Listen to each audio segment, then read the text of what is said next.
in the UK. I'm going to start the webinar now, okay?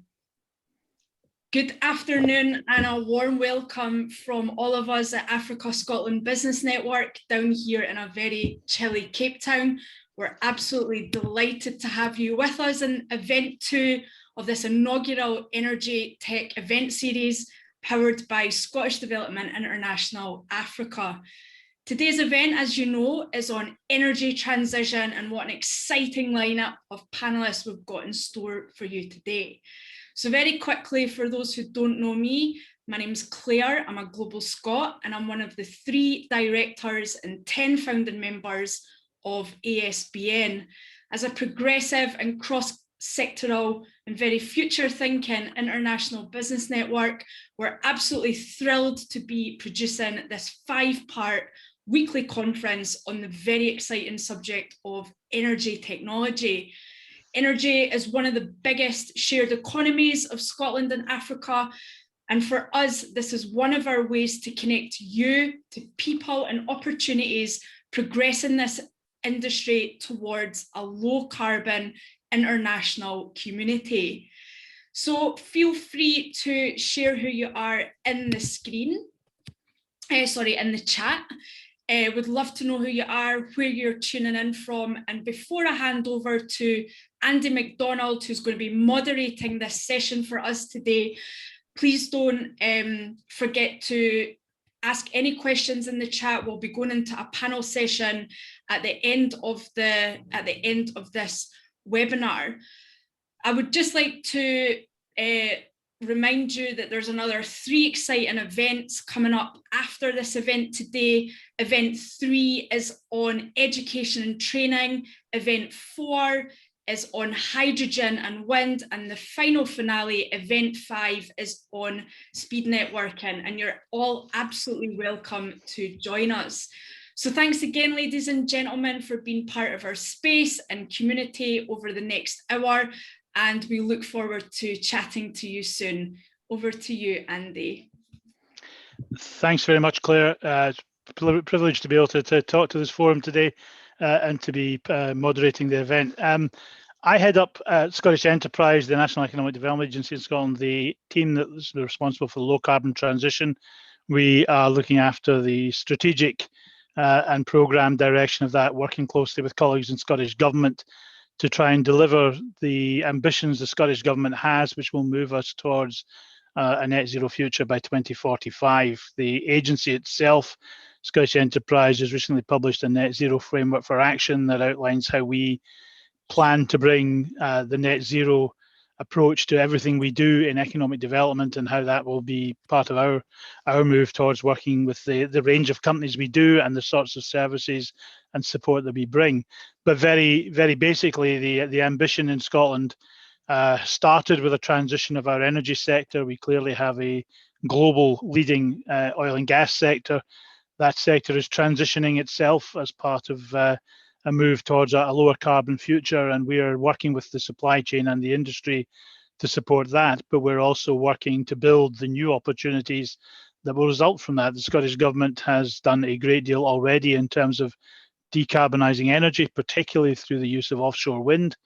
We are rapidly developing technology for a hydrogen and carbon capture and storage based element of the transition, and we work very closely with colleagues that are also responsible for decarbonising transport in Scotland and for decarbonising heat, the 2 large remaining areas where we really need to tackle the impact of carbon in order to get to that net zero ambition. So we work in terms of identifying the economic opportunities and helping shape the government policy to respond to that, and then provide and act as the interface to support companies in that development and bring together innovation and commercialization, both in Scotland. And one of the great opportunities from this kind of discussion is that Scotland is a forward-looking, outward-looking country, and very, very positive in terms of what we're doing in developing technology and developing and challenging that carbon future. But we also do that as part of the global economy. We're hosting COP26 later this year, and clearly that's a huge opportunity for us to showcase the best of Scotland, but we do it very much in the context of what is Scotland then able to do and showcase and the legacy of that, our activity with across the rest of the world.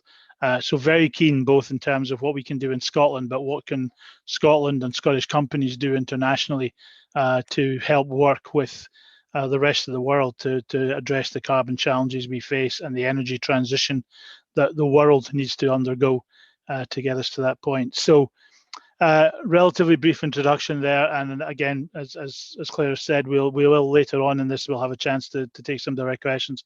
But we've got a fantastic group of people to speak with us to us today, and I'd like to just introduce the first of those folks now, to bring in my colleague Andrew Monaghan, who is our regional head in Africa from Scottish Development International, which is the international arm of Scottish Enterprise and the other two Scottish development agencies, Highlands and Islands Enterprise and South of Scotland Enterprise, and of the Scottish Government. So SDI is responsible for all our global activity to promote trade and investment opportunities to and from Scotland.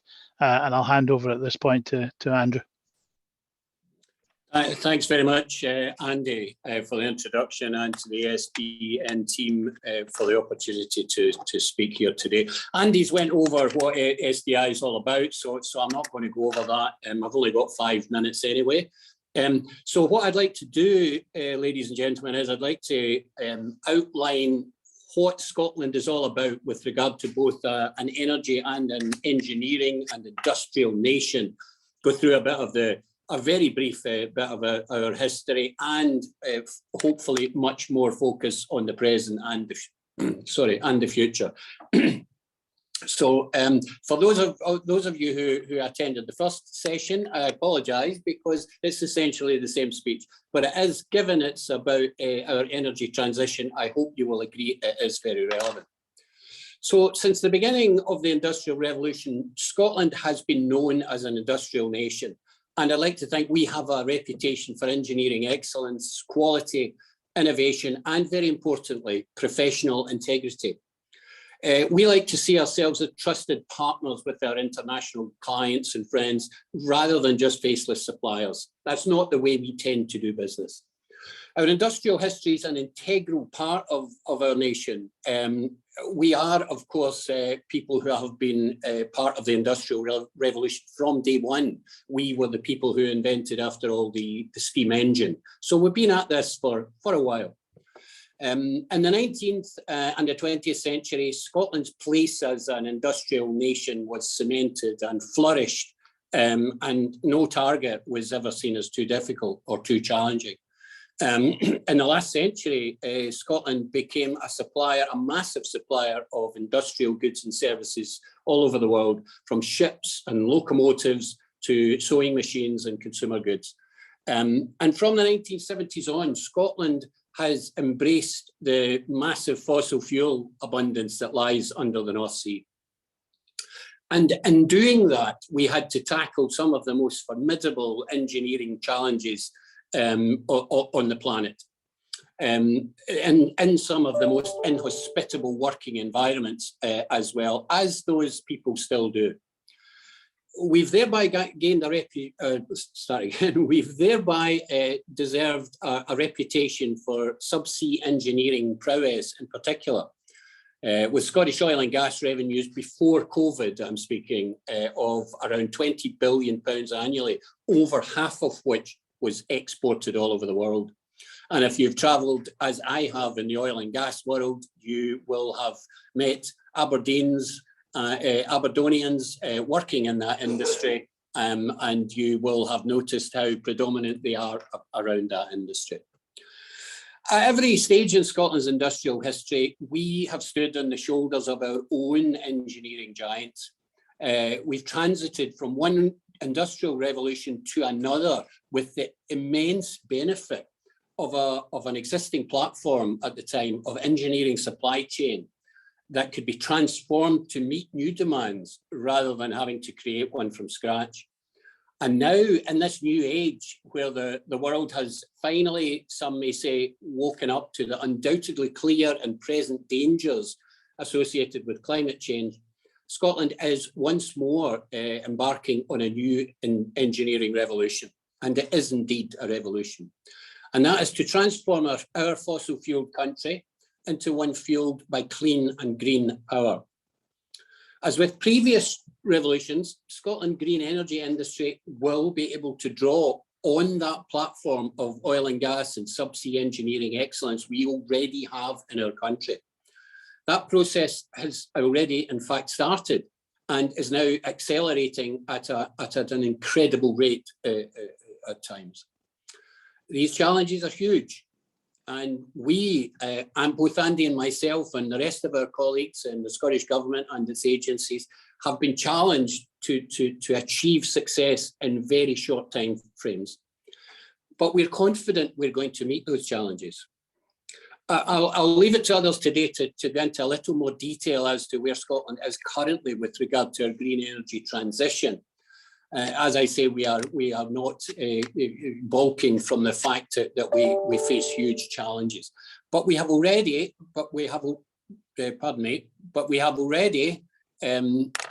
met some of those incredible, truly remarkable milestones.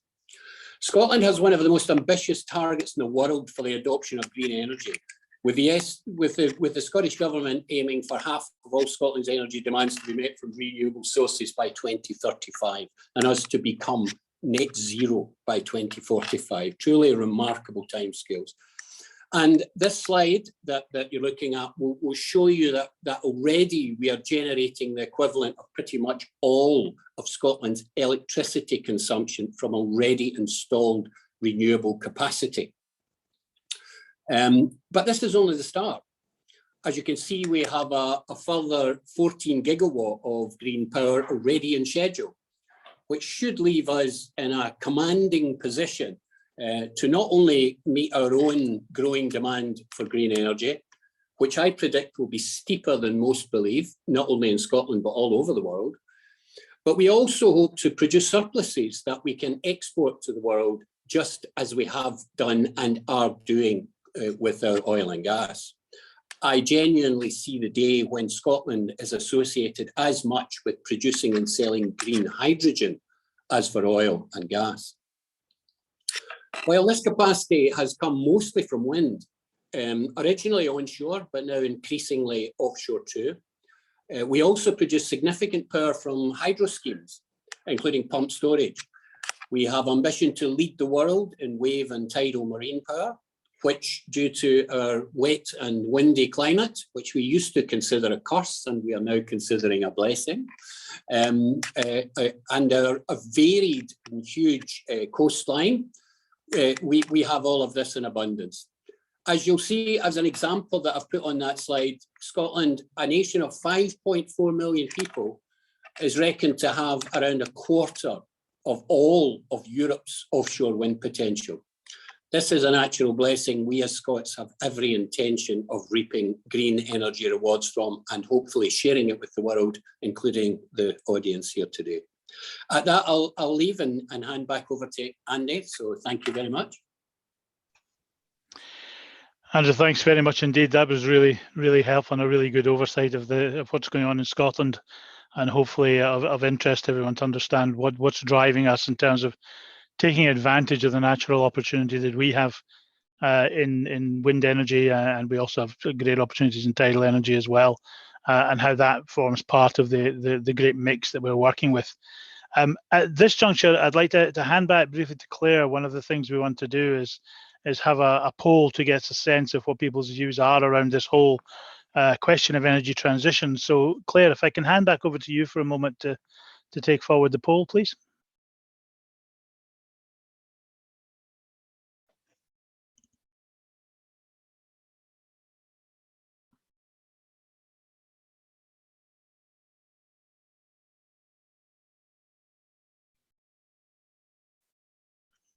So hopefully everyone can see on the screen the series of questions and options to discuss what factors you think can influence the acceleration of the energy transition in Africa. We face globally multiple choices, and so in this poll we also have multiple choices in regards to the questions in Africa.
So my apologies. My microphone had managed to switch itself off. I was trying to be helpful and explain my thanks for that.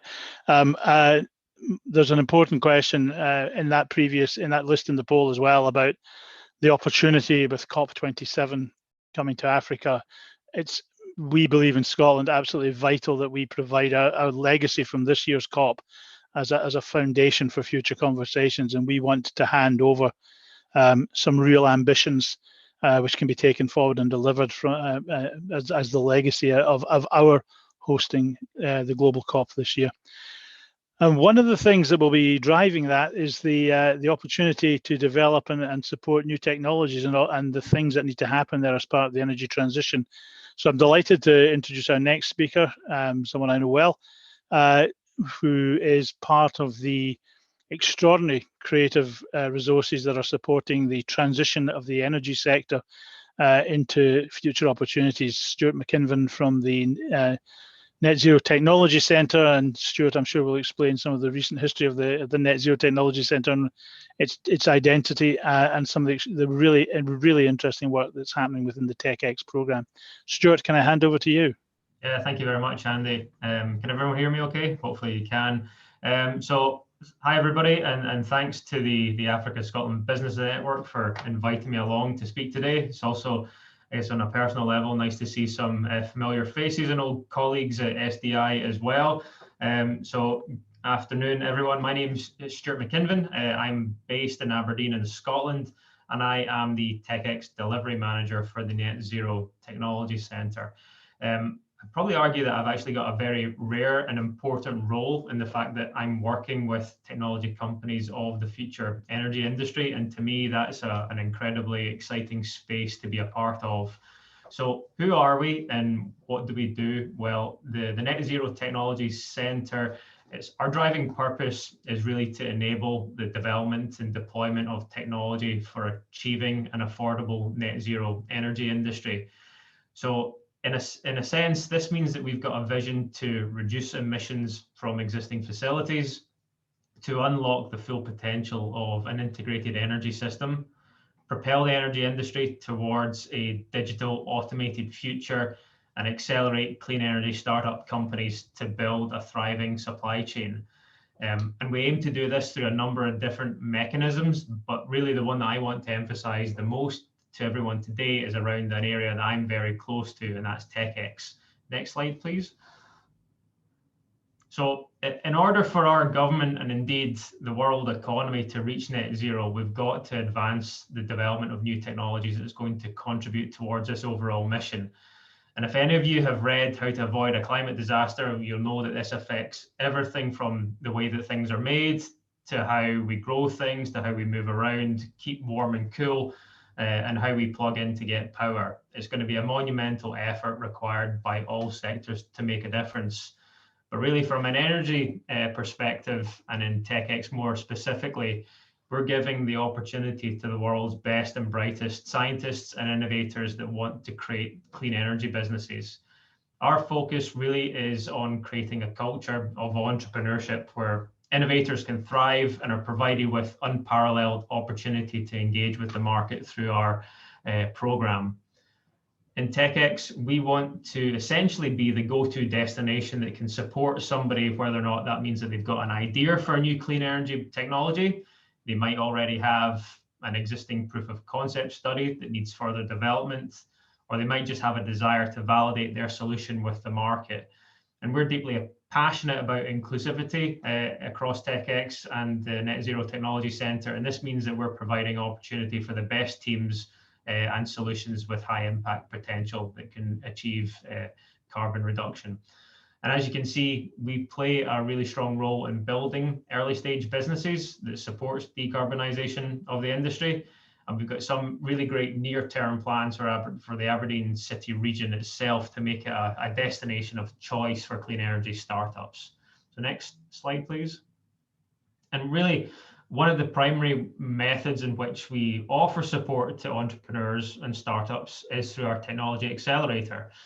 And that's open to applicants from all around the world. So our Clean Energy Accelerator, it's a 15-week intensive and virtual program for up to 12 of the best innovative clean energy startups around the world that have clear potential to significantly accelerate the transition to an affordable net zero industry. So our program, we're really fortunate enough to have our strategic partners in BP, Equinor and KPMG, as well as having extensive links across the oil and gas industry and its supply chain. They offer up specialist knowledge and time to our program to support the companies, which is a really great advantage to the companies that are essentially developing the future technologies that is going to be needed to achieve net zero. So by participating in this highly sought after program, these chosen startups essentially receive investment from ourselves to support with continued technology development work, as well as the necessary legal and intellectual property protection that they're going to inevitably need. This particular accelerator is really geared up to test and validate the technology with the market and customers. And for me, this really gives the founders of those businesses really great market insights into the attractiveness of their product before they've committed a lot of financial resources to its continued development. And this might, of course, be of interest to yourself, the guests on this webinar today, or indeed someone within your own network with an early stage clean energy business. Timing is really good, actually, because we're getting nearly ready to open up our call for startups to apply. And again, just to reiterate that these founders and companies can be based from anywhere around the world. And if there's interest, I'm sure the network will be able to facilitate any necessary follow-ups. Last slide, please. So this final slide, it really touches on COP26 and the Net Zero Technology Centre's planned activity during this at the end of the year. So in collaboration with 7 international partners, including Scottish Development International and the Scotland Business Network, we're putting on a clean energy startup pitch battle. This is an extremely exciting event that I'm particularly looking forward to. What we're aiming to do is to deliver an internationally competitive pitch fest where approximately 40 or so clean energy startups present their business and tech to a global audience.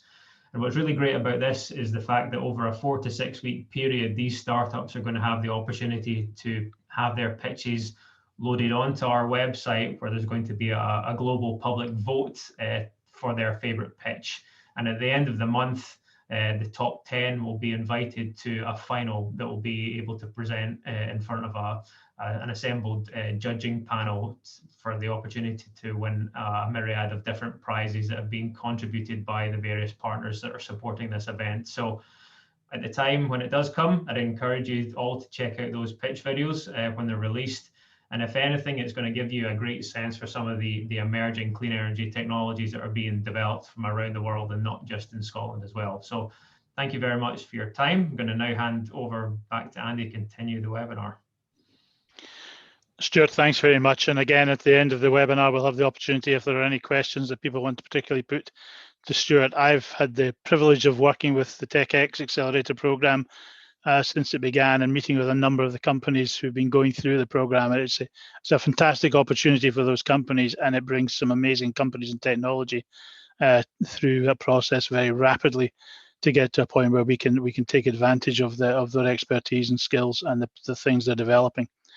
So the oil and gas industry, however, is not the only part of the world, the only business in the world that's going to have to make significant transition in order to meet the ambitions and the challenges that we have to get to in terms of decarbonising our future. And one of the other very clear areas that has recognised the challenges it faces and begun to take some significant steps to address those is obviously in the aerospace and aviation sector. And it's our great privilege to have joining us today Joris Holtus from Air France KLM. And I can hand over now for our next presentation. Thank you, Joris.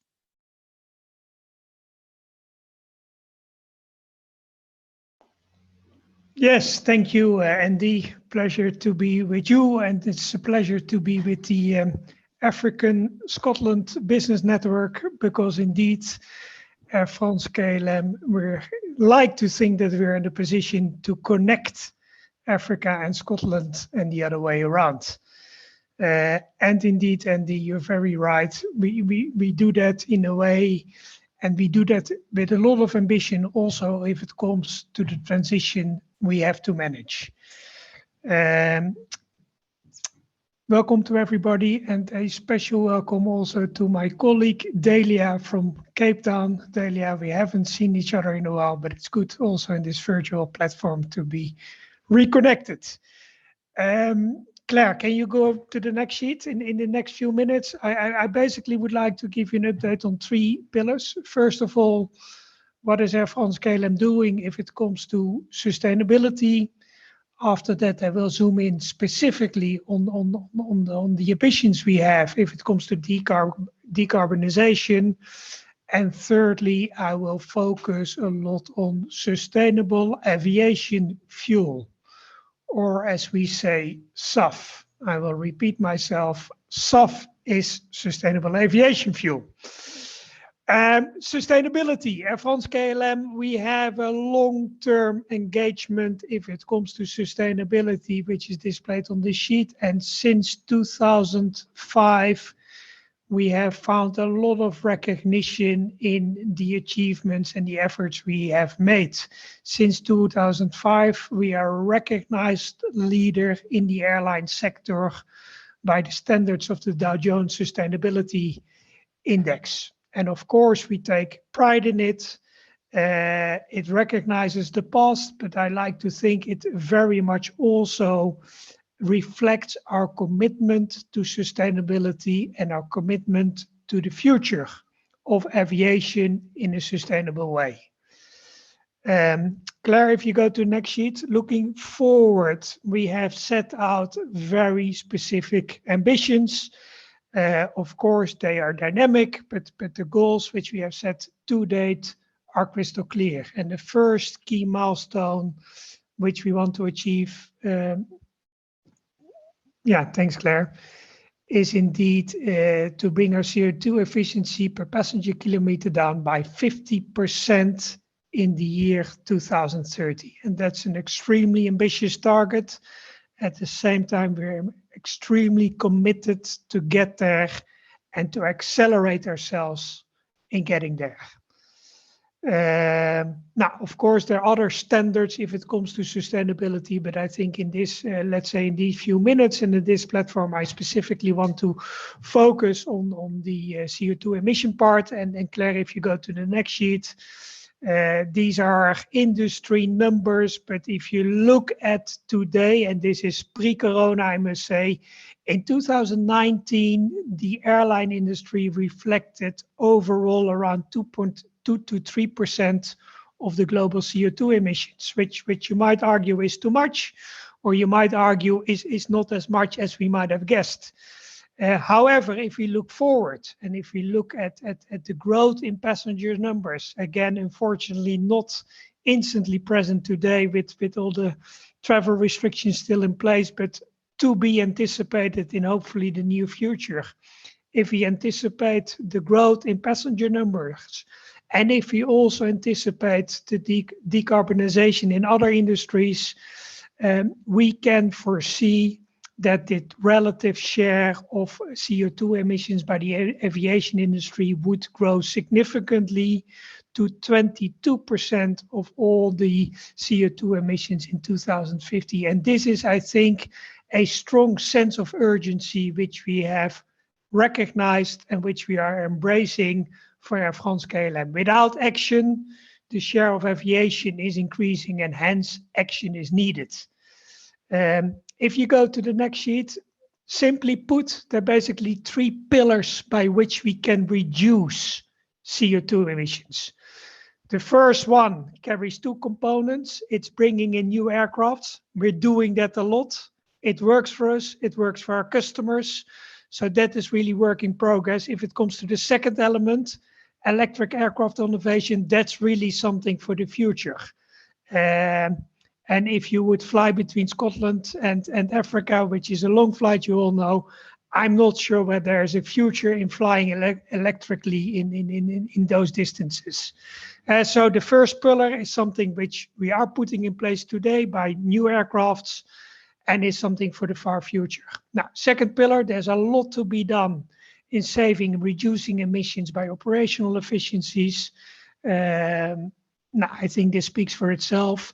But the point I want to make, and that's also reflected in the next sheet, Claire, is that really a big chunk, a big, let's say, impact is going to be put on the table by sustainable aviation fuel. If now this, I think this diagram speaks in itself. If there would be no action, our CO2 share would grow significantly. By bringing in new fleet, by operational efficiencies, we can bring that down. Now, let's say to 40%. But if we really want to have the full 100% impact, which we are targeting ourselves, sustainable aviation fuel is really the name of the game. So that's really a message which we want to bring, and a message which we have recognized for Air France KLM already for a longer period of time. Air France KLM, we have been working with sustainable aviation fuel for the past 10 years. 10 years ago, excuse me, 10 years ago, I think we were one of the first airlines who flew an operation, a commercial flight with a specific amount of sustainable aviation fuel in our tanks. And today we're trying to further accelerate that. Claire, if you go to the next sheet, a bit more about sustainable aviation fuel, what it's all about.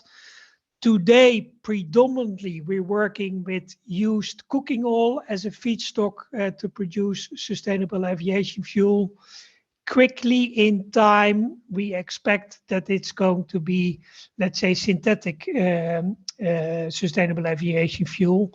And recently, KLM was the first airline in the world which operated the flight with, again, a portion of synthetic fuel in our aircraft. And by doing so, we continue to be a big part of the innovation in the industry. Obviously, the sustainable aviation fuel we're working with is certified to be truly sustainable. We're working primarily with RSB certification there.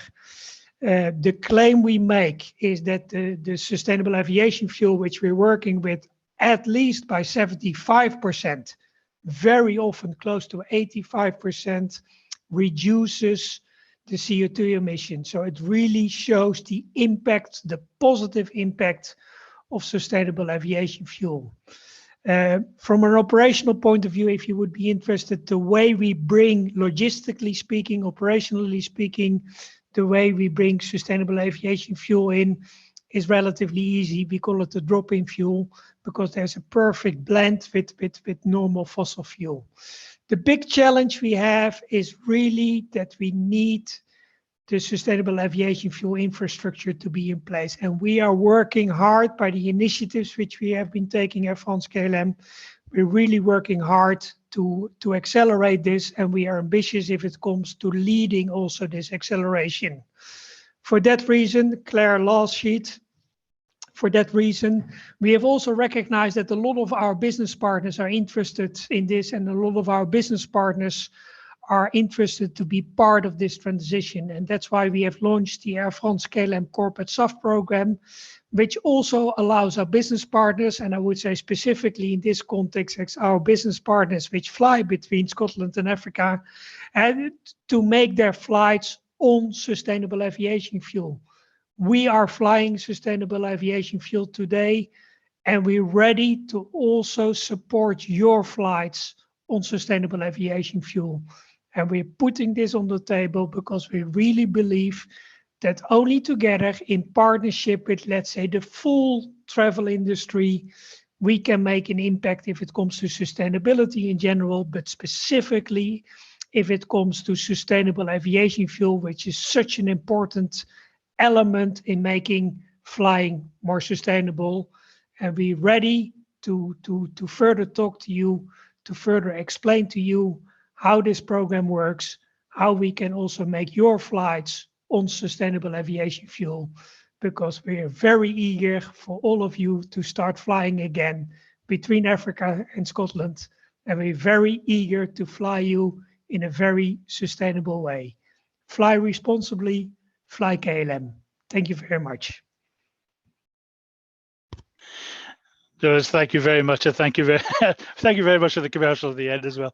I must admit, the last time I flew from Scotland to Africa, I did indeed go with KLM, and I also did not go in an electric plane, and we recognise the challenges that decarbonising aviation is going to bring. In Scotland, it's an important sector in our industry base, both the production of the fuels, but also the in production and supply of componentry to major aircraft manufacturers. And you touched on things like lightweighting of aircraft there, which is something we're very involved in new technologies in manufacturing, both using different components in plastics and different components in lightweighted metal materials as well, and additive manufacturing. But we also host in Scotland the UK's Industrial Decarbonisation Research and Innovation Centre, and they're looking very much at the challenge of sustainable fuels as part of that industrial decarbonisation. Sustainable aviation fuels as a part of that. So we've touched so far on innovation from Scotland. Sorry, my apologies. We've touched on innovation in aviation, and particularly thanks to our colleagues from KLM for that. And now innovation across the wider marketplace, and a chance to hear a little bit about some of the stuff that's happening across Africa as well. It's my pleasure to introduce Thessa Bagu, who is going to talk to us a little from the perspective of someone who's got a European background but has been based in Africa for some time. Like many people on the call, has a very strong perspective of the world from that and the challenges that we face globally, and how we might respond to those locally. So Thessa, if I can introduce you and welcome you to the session. Thank you very much, Andy, and thank you, ASBN, Claire, and everybody in the community, I'd say, for having me here. And also Joris for making me even happier now that I'm flying out on Saturday with KLM back to Europe in a very sustainable way. So feeling great about that. So I have the pleasure to tell you something about Nigeria. I've been based in Nigeria for almost 15 years now. I'm calling out of Lagos at the moment. And Nigeria is transitioning in terms of energy. So Claire, to the next slide, please. Nigeria is what they also call the giant of Africa. And that is because it is in sheer numbers just huge.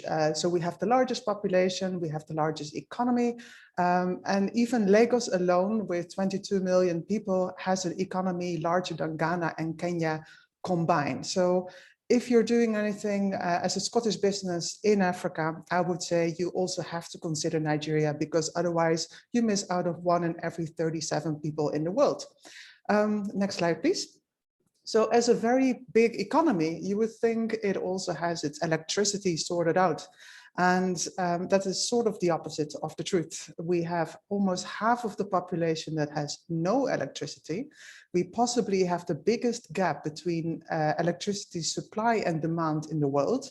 And as a result of that, we are all run on diesel and petrol generators, spending $22 billion a year fueling those very toxic apparatus, I'd say. I went to the largest electricity plant in Africa, which is based here in Lagos. And when I was visiting, they were producing a grand total of 0 megawatts. And that's a common thing in this country.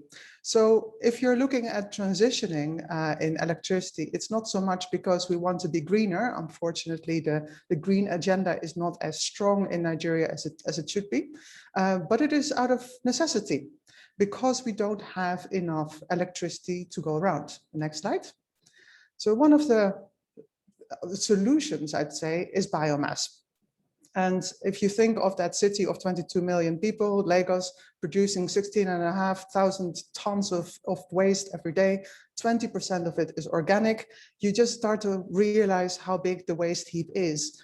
We also have a very big agricultural sector. Nigeria has the largest livestock in Africa. So if you then think of biomass, you would see that the potential is $25 billion. So it's a massive opportunity to generate energy out of biomass, but it is largely untapped. And I mean, I'm personally involved in the financing of a biogas project at the moment, using manure and then also market waste. And we are one of the only 50 or less projects in the country at the moment in terms of biomass. So it's a very warm welcome to any Scottish company that would like to be involved, because we need more involvement. But the bigger focus, next slide, is on the solar industry. Solar, of course, we're in the tropics, apart from the fact that this morning Lagos was sort of flooded because of the rain, but most of the time you have very strong solar power in Nigeria. And you find that it's a massive market. Nigeria is currently only doing less than 1% of its energy supply out of solar, but plans to do 30% of it in just a few years. Now, I know Nigerian government plans don't tend to materialize that quickly, but private industry is following suit. So what you will see is that like industries are going to solar. The other day, a shopping mall was, roofed with solar panels. And you also see in the home market that a lot of people start to understand that, a solar solution is much cleaner, but also far more cost efficient than running those diesel or petrol generators. So we've seen a lot of people jumping on board of that to develop the sector. We haven't seen many Scots yet. So again, a very warm welcome to the Scottish community to do something, because we have even entire mini grids for villages that are being set up. We need so much more. We welcome all the competition and all the international companies because there's so much demand. And if you go to the next slide, you will see that a lot of people have already started to wake up to that reality, not just in Nigeria, but also in terms of international companies. They are partnering with, for example, mobile phone providers so that they can have a pay-as-you-go model. But also Heineken breweries, one of their factories is now solar-based. So you see a lot of development in the sector. And I can assure you that when I first looked into the energy market in Nigeria about 10 years ago, none of these players were really doing anything in terms of transition. So it's a very dynamic playing field. And if you look at the next slide, whatever happens, that demand will continue to grow on the back of the population, the lack of electricity, and the pure fact that the current infrastructure can never meet up with demand. So my final slide then is that there's opportunities absolutely everywhere.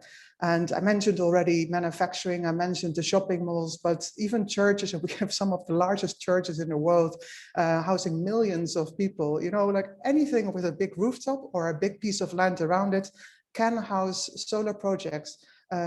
Agricultural is both for solar, but also for biomass, as I mentioned, and every segment is underserviced at the moment. So anybody who wants to do anything in energy transition in Africa, I would say a very warm welcome to Nigeria.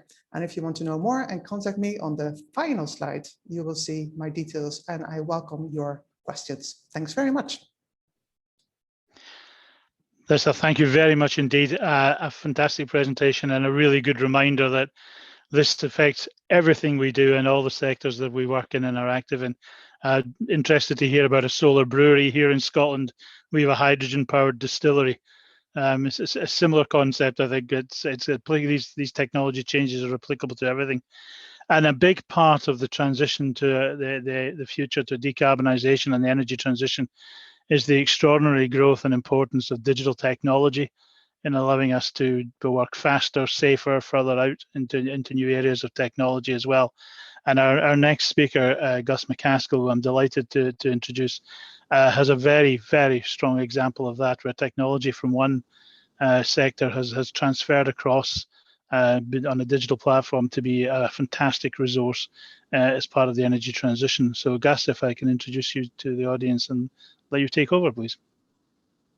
Yes, thank you so much, Andy. And thank you to everyone for inviting me to this forum. I really appreciate it and getting the opportunity to actually speak.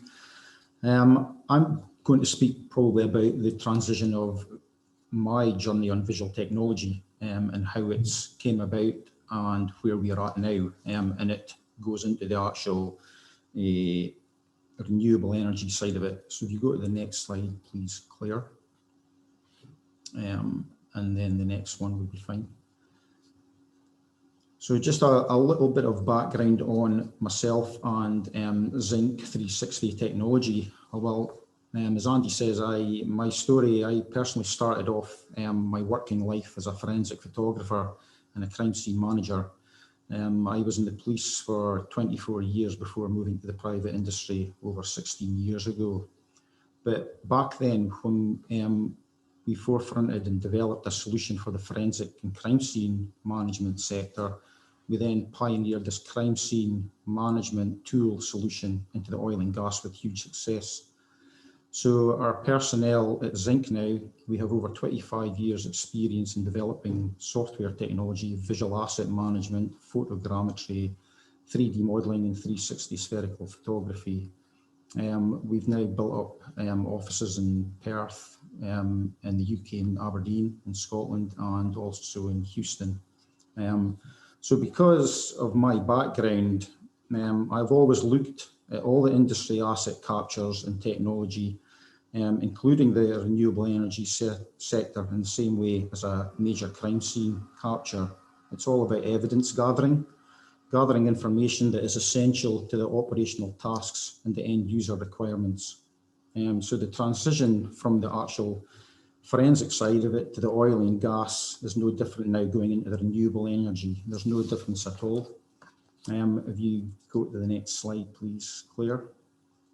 So going on about the Zinc technology, continually keeping your visual asset data up to date is a challenge.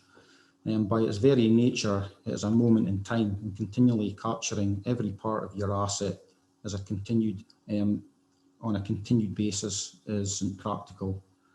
Planning is the key, and sustainability can be achieved with a dedicated project manager who understands the requirements and the keys of ongoing and future work. So our captures come in very different forms. Of choosing the right solution for the job is key. We have over, as I said, we've over 25 years experience in delivering bespoke visualization solutions, and I can advise on that later on if anybody's got any questions on it. But in addition, the ZynQ visualization platform can host all your visualization data, making it truly accessible to all your entire team. So high quality geospatial data ensures that you're thinking forward. A geospatial environment is the foundation of a digital twin, enabling the user for newer technologies such as AR devices. So in the ZynQ platform, we have the digital twin as the core of your software, with the next 6 elements that we focus on. So if you go to the next slide, please, Claire. That's 3 of them. I won't go through the 6. If you go to the next one. Next slide, please. And then the next one. And these are all the elements that can be added, and you can all add all these as the benefits and features. So some of the benefits of ZynQ, you know, a sustainable solution, it's cost effective, accessible, it's agile, and integration. If you go to the next slide, please. So the integration and additional services that we can have in ZynQ, you know, importing all your visual data, having geospatial tagging with equipment, work packs, P&IDs, hazard clarifications, adding in 3D overlays, 3D models, all your laser scan, drone footage, and so on. If you go to the next slide, please. And then taking this into the working environment, and we now find that a lot of our clients obviously are working remotely and remote engineering. We find a lot of engineering requirements working overseas now, and getting a visual and a data capture and hosting data is quite crucial to these engineers who work remotely. And I've just got some samples of that just in the slide there. You go to the next one, please. So some of I've got a project benefit sample here that we did way back when we first started up ZynQ, and it was on a decommissioning. So you can see the benefits there from just going to a satellite platform in the North Sea. You obviously had significant reduction in offshore trips, which obviously cuts down in helicopter flights. And because of that, the estimated offshore savings of over £20,000 per trip. Obviously, in the reduction of your planning time, you can increase the efficiencies, enhance collaboration, and so on. You just go to the next slide, please. So just to finish off, as I said, I started off in the forensic sector, and I always say to my guys here, the importance of working closely with a team of experts in their respective disciplines who gather all the evidence required for a safe and efficient operation. We are first and foremost experts in digital technology. We are only part of a bigger picture. So working with other experts on a project is vital to us. The big saying that we have here is we always respect everyone's expertise, knowledge and experience, and we always work together as a team throughout for a safer and enjoyable outcome. So we capture the data and host it. You apply relevant information and in turn create the knowledge required to carry out the job safely and efficiently. As I said before, and for me, it's all about evidence gathering. That's my thinking, analysis, and how technology like Zinc can add value to the renewable energy sector as well. I know that was a very quick presentation. I could go on and on about the technology, but if you want any more further information, just please contact me after this forum, and I can answer any questions that anybody's got after this. So thank you for listening to my dulcet Scottish tones, and thank you for inviting me once again. Gus, thank you very much indeed. That was a really helpful presentation, and really, I think, gives even just a sense, a very high-level sense of the extraordinary degree to which digital technology can help in accelerating the transition. But also, I think, raises another important point, which is that all this new technology that that's coming into play in the energy transition creates new opportunity for people to be part of that as well. New skill sets are required. It's not the heavy engineering that people traditionally have probably thought of as being energy. We've touched on some things like solar energy and biomass and the communities that they engage, but the technology opportunities as well bring together a lot of new skill sets, which we need to help build in Scotland and globally to allow us to drive the transition to the future and take the full advantage of the opportunities that technology brings. We're going to move now on to a quick question and answer session. We have a little bit of time, and as a number of the speakers have said as well, there are also the opportunity to pick questions up and follow up with them. We had a question earlier I'll pick up just to start with, I think aimed at particularly at Stuart in terms of TechX, and you had mentioned that the program is open globally. The question about that being extended to all markets, and I think in fact it was particularly Senegal that the question had come from Serene. Stuart, would you just like to say a quick word on that? Yeah, thanks, Andy. Yeah, I can confirm that it is a global program. So historically, we've had interest over 60 individual countries from around the world as well. So yeah, very much looking to continue in that vein. And yeah, if we do receive an application from Senegal, it'll be very well received. Thanks very much, Stuart. Are there any, if anybody has any further questions, if you'd like to, Claire, forgive me, I don't know if people can ask questions directly or if we have to go through the text box. But please do ask and submit questions if you have questions you'd like the panel, any of the panelists today to answer.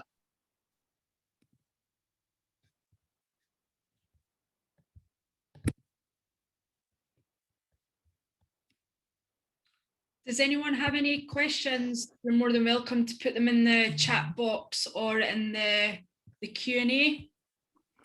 Got some great panelists here to take your questions.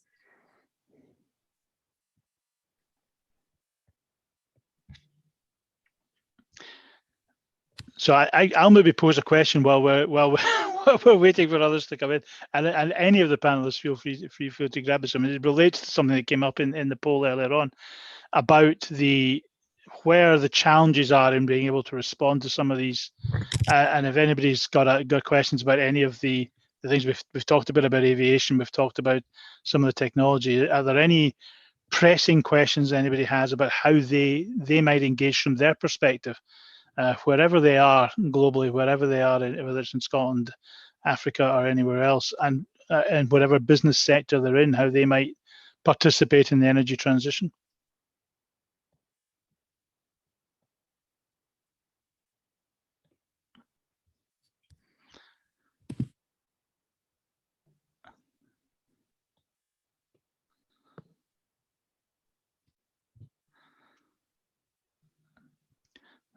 So I'm thinking everybody's perhaps been overwhelmed with the knowledge and information they've gathered and is needing some time to assimilate it.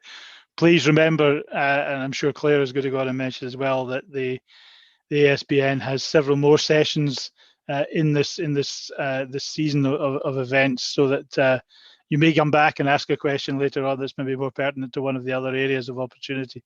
And can I just add my personal thanks, Claire, to you and the team for organising the event and for bringing together such a superb group of folk to speak on such a what is a very broad question, the question of energy transition, but also one which has we've learned so much today, just in the past hour, about some of the opportunities and some of the things going on. And my thanks to you for the opportunity to be part of that, and my thanks to everybody who's joined in, participated, and asked questions, and offered contacts as well from in the chat box. Claire, can I hand back to you to conclude? Thanks. Thanks so much, Andy. Before I conclude, we've actually got a question that's apologies. Ian Thomas. Ian Thomas is from Crested Crane Communications. It's a consultancy that helps industry with expansion into Eastern African markets. Welcome, Ian, and thanks for your question. I'm just gonna open it up. A rather contentious one, given we're talking about energy transition. The question from Ian is: does anyone view oil as a catalyst for wealth driving enviro initiatives? Be a brave person to answer that one in this platform.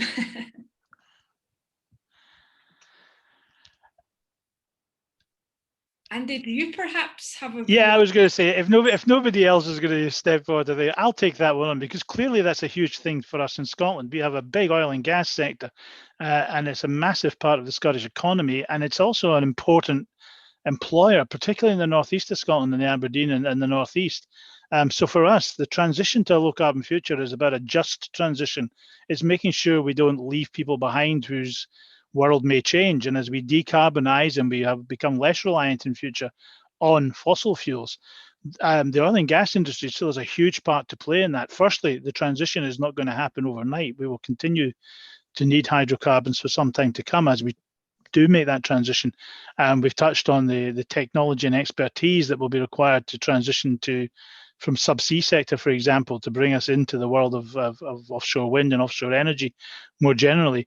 And the supply chain from the oil and gas sector and the companies in it need to be a part of that transition. They have so much of the infrastructure that in future, if we are more and more dependent on hydrogen, for example, as a substitute, you still need to produce that. You still have you need to shift that around through pipelines, through networks. It's a gas. You have to be able to manage working with it. So there's a lot of the skill sets from the oil and gas sector will be core to delivering that transition globally, and that expertise that is around the world will be leading that transition. So there is huge opportunity there with what is currently the oil and gas sector at its core as part of that transition as well. I see Andy Monaghan has raised his hand.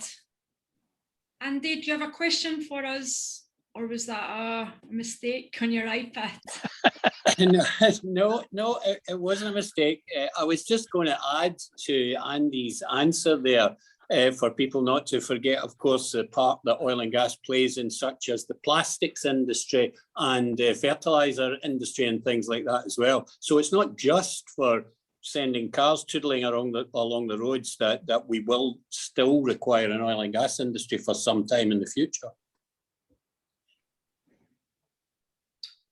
Thanks so much, Andy. On that note, I'm aware of the time. Thank you so much to everyone for joining us this hour.